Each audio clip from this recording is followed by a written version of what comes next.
El doctor Nelson Castro. Querido amigo, buen día. Hola, ¿cómo te va, Marcelo? Bella mañana, un gusto en saludarte, un gusto en saludar a toda la mesa y gracias por tu generosidad. Y, el año que viene hablaremos en duplex, ¿sí? ¿El año que viene qué? Hablaremos en duplex. El año que viene hablaremos en duplex, lo dije que seré yo el que te llame porque para no privarme del gusto de hablar contigo. Pero ¿por qué no? Juntos tendremos en duplex el 80% de la audiencia. Bueno, ¿cómo estás, Nelson? Bueno, muy bien, terminando un año, terminándolo con tristeza, por supuesto, ¿no? La Argentina es un país que tiene una característica casi única, ¿no? Es el único país que demuestra que el túnel del tiempo existe, sí, claro. Y entonces nosotros nos encontramos con estas vueltas al pasado que en Argentina son cíclicas y bueno, cada 10, 11 años hacemos estas remisiones y hoy estamos en una de ellas. Sí, sí. Vos sabés que aquí hemos utilizado un ejemplo médico para explicar un poco el año, ¿no es cierto? Lo hemos llamado el empecinamiento terapéutico, ¿no? Sí, claro. Si vos agarrás a un paciente e insistís con un medicamento equivocado, finalmente lo matás, ¿no? Bueno, por supuesto, ese es un error de mala praxis, es algo que el gobierno aplica, está muy bien la imagen, es algo que en el gobierno se aplica claramente, porque, digamos, vos podés tener errores políticos y podés tener errores técnicos. Un error político, bueno, le puede pasar a cualquiera, ¿no es cierto? Lo político muchas veces tiene un componente de opinabilidad y subjetividad muy fuerte. Ahora, cuando vos realizás un acto de mala praxis, es decir, cuando vos pones el cepo cambiario, eso no es un acto político, un hecho político opinable en cuanto a decir, mira, pones un cepo cambiario te puede ir mal o bien. No, te va mal siempre, digamos, eso lo sabés. Un chico en la Facultad de Ciencias Económicas de primer año que no contestara adecuadamente eso, el profesor le dice, mire, venga en diciembre, en marzo, o cuando estudie. Entonces, este es el problema, es decir, sobre una concepción política muy particular, el gobierno ha cometido errores de mala praxis que hoy los paga. ¿Quién los paga? La gente primero, y después políticamente lo paga el gobierno, fíjate que por supuesto, la gente, ¿no? Tal vez la clave del tema ahí ha sido el hecho de que el gobierno ha interpretado que las medidas no estaban equivocadas, sino que tenían un problema de dosis, ¿no?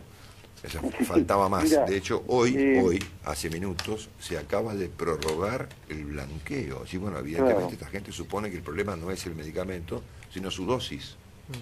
Bueno, efectivamente, y el problema aquí es que cuando vos equivocás el medicamento, es como querer dar el medicamento equivocado que está más allá de cualquier dosis. Es decir, es un medicamento malo que no va a funcionar. Y el gobierno se empecina en estas cosas que son absolutamente todas de mala praxis. Querer reactivar la economía a base de plata, mala vida, es algo que no existe en ningún país serio, por supuesto, del mundo. Sí. Y acá no ha funcionado porque obviamente el blanqueo, en realidad no era un blanqueo, era una imitación al lavado, y obviamente ningún banco se iba a ser responsable de eso e iba a pasar por alto todas las consecuencias que podía traer. Consecuencia, fracasó. Es interesante porque cuando vos hablas con alguna gente que habló con Moreno en esos días, la gente te dice, pero Moreno ya sabía que era un fracaso absoluto. ¿Cómo no lo iba a saber si es un hombre, Moreno es un hombre al cual uno le puede criticar muchas cosas, pero no es un hombre no sólido desde el punto de vista económico? Ha ido a la facultad y aprobó la materia de la facultad. Sí, claro. Así que estas son cosas muy elementales de cualquiera que pasó por una aula de una facultad de ciencias económicas. Nelson, quiero pedirte una reflexión esta mañana sobre un tema que has seguido obviamente vos muy de cerca y como nadie lo has hecho, que es el tema de la Presidente. ¿Qué imaginas que está pasando? Bueno, hay una ausencia muy importante, es decir, la Presidenta ha sufrido fuertemente el impacto de lo que le sucedió. Ella se ha propuesto ahora observar claramente las indicaciones médicas porque se asustó, como se asustaría cualquier persona que padeció una hemorragia intracraniana. Entonces, en pos de esto, la Presidenta está viviendo un proceso primero de su salud y un proceso político. Las dos cosas van de la mano. Desde el punto de vista personal, ella está siguiendo las indicaciones. El doctor Manes trabajó mucho con la Presidenta en relación a exigirle o aconsejarle, esa es la palabra más justa, algunos cambios de actitudes para enfrentar el futuro, no solamente el futuro de su vida política, sino el futuro de su vida. En relación a, vos sabés que las indicaciones concretas son que la Presidenta no debe tener reuniones que duren más de una hora, no debe estar expuesta a actos que duren más de 10-15 minutos, debe evitar el estrés todo lo posible. La Presidenta efectivamente ha tomado estas consideraciones en cuenta y es lo que se está observando hoy. Ahora, sobre esto hay todo un factor político muy importante. Uno de las características de la Presidenta es estar alejada de todos los los centros de problemas. Esto es una característica ya de siempre, de Cristina y también de Néstor, pero mucho más de Cristina. Fíjate vos que cuando se produjo la tragedia de Plaza 11, la presidenta estaba en el sur, no se la escuchó decir ni mu, ni vino, ni nada por el estilo. Ahora que tenemos los cortes, la situación es exactamente la misma. La presidenta solamente aparece cuando hay una situación catastrófica que pone en riesgo o que afecta el capital político de un adversario, como por ejemplo el Rosario. El Rosario fue, porque ahí el afectado era Bonfatti. Así que se da esta conjunción del tema de la salud, pero se da también toda una característica muy propia de Cristina, de creer que los problemas le son ajenos. Sí, sin duda. Nelson, acá los chicos tienen una duda de carácter personal, ¿no? Que me transmiten todos, ¿no? ¿Cuándo dormís, Nelson? Bueno, ¿qué te puedo decir? Cuando puedo duermo. No, y tengo porque cada vez que hay un momento libre para dormir puedo, así que eso se lo agradezco a la vida, ¿sabes? Sí, decime una cosa, ¿seguís estudiando piano y dirección de orquesta? Sí, por supuesto, eso forma parte de una de las pasiones de mi vida y así que es algo que disfruto enormemente. ¿Cómo te sentiste este año en tu trabajo? Muy bien, muy bien. Realmente ha sido un año muy intenso, muy lleno de estas cosas que vos me marcás, ¿no? De cosas que personalmente me han puesto en situaciones no difíciles, pero sí con un nivel de ataque furibundo por parte del gobierno que me hizo recordar un poco lo que pasó en el 2010 con Néstor Kirchner, ¿no? Eso sí que son cosas que, digamos, te impactan en el sentido de ver cuán difícil a veces hace el fanatismo político de ver la realidad y de aceptar la realidad como es, inclusive para colegas. Una de las cosas más notables que me pasó este año que cuando nosotros tuvimos la información de lo que le pasaba a la presidenta, hubo por parte de sectores de la comunidad médica una fuerte arremetida contra mi persona, hubo inclusive quienes pretendieron suspenderme la licencia médica y demás. Esas cosas no, ¿en serio? Sí.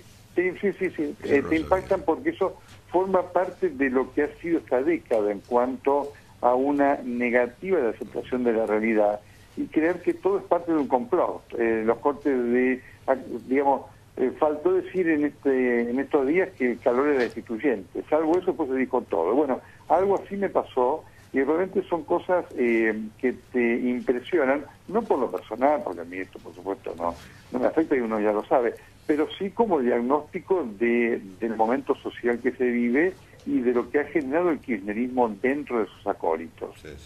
Sí, Nelson Castro y yo nos conocemos desde hace, no sé, por lo menos 25 años, ¿no? Desde el 86 supongo, ¿no? Y la verdad que estos últimos tiempos han sido para nuestro laburo muy complejos, ¿no? Muy complejos.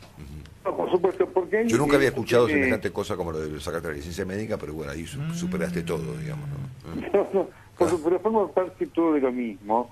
Hay un tema para nuestra profesión de periodistas muy importante, Marcelo, a tener en cuenta. El kirchnerismo desprecia el periodismo porque le tiene miedo al periodismo independiente y busca su destrucción. Esto es claro, indiscutible, y esto no es una opinión, es una información que a uno le consta de las cosas que se sabe dijo Néstor Kirchner. Y desde ese punto de vista el kirchnerismo ha tenido un cierto éxito en dividir a la profesión, pero no dividirla entre críticos y afines, porque eso pasa en todas partes del mundo. Es decir, es totalmente legítimo que un periodista diga, bueno, a mí me parece que este gobierno es bueno por esto, por aquello, por lo otro, y demás. El tema es que el kirchnerismo ha embarcado la profesión dentro de esta situación antinómica, es decir, bueno, todos los colegas que piensan contra el gobierno son parte de lo peor, es decir, los de Mañeto, de la conspiración, de esto y demás. Eso es una cosa que no habíamos visto y que el kirchnerismo pudo maniobrar con cierto éxito hasta ahora, porque una de las cosas que está ocurriendo, Marcelo, es algo que no habíamos visto en la Argentina.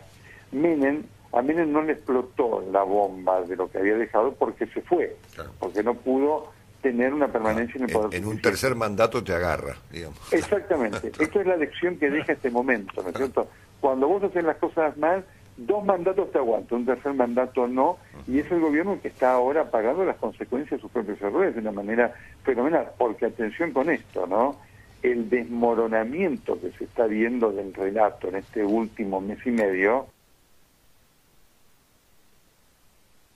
la lección que deja este momento, ¿no es cierto? Cuando vos haces las cosas mal, 2 mandatos te aguanto, un tercer mandato no, y es el gobierno que está ahora pagando las consecuencias de sus propios errores de una manera fenomenal, porque atención con esto, ¿no? El desmoronamiento que se está viendo del relato en este último mes y medio es colosal, impresionante y creciente. Sin duda.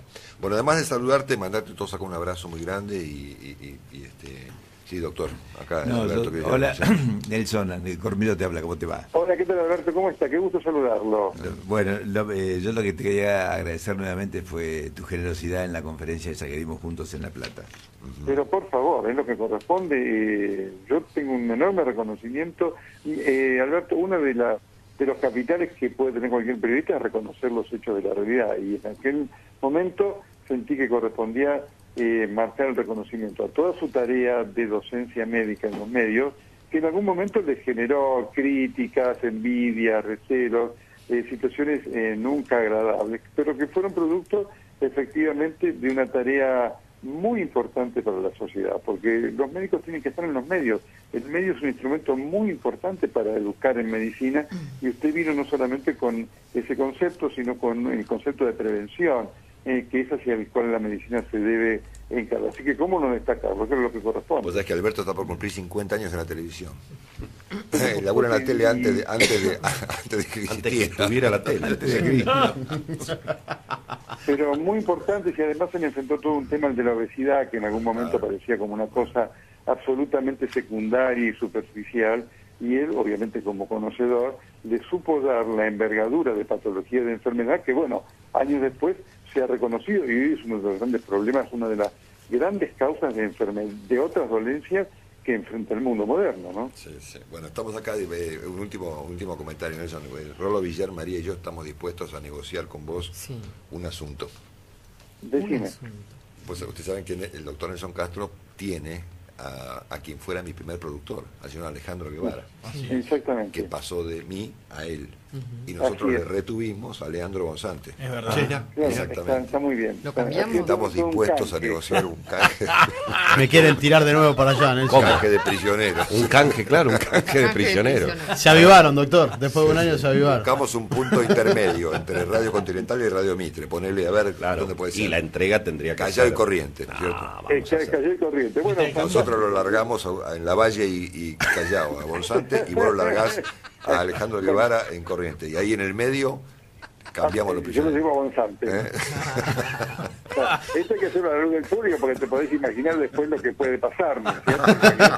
Vos trabajando a la CIDE, ¿no es cierto? Al Servicio de Inteligencia del Ejército, lo que puede generar eso, hay que hacerlo con una claridad, querido, absoluta, ¿no? Estamos dispuestos a discutir el tema, te cambiamos nos devolvés a Guevara, te devolvemos a Bolsante. Leandro es un excelente valor, así que...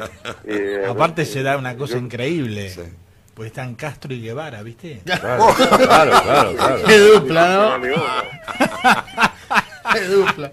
Querido Nelson, te mandamos todos un abrazo, pero enorme, y mucha suerte. Gracias, Marcelo. Un saludo para todo tu equipo fantástico. Te felicito a vos por el fenomenal éxito que han tenido, que se lo merecen, y que realmente a mí me alegra enormemente cuando se trata de gente, de buena gente, y de gente que hace del trabajo una vocación. Un abrazo grandote y felicidades y felicitaciones para todos. El doctor Nelson. Un abrazo. Gracias, Nelson. Un abrazo, Nelson.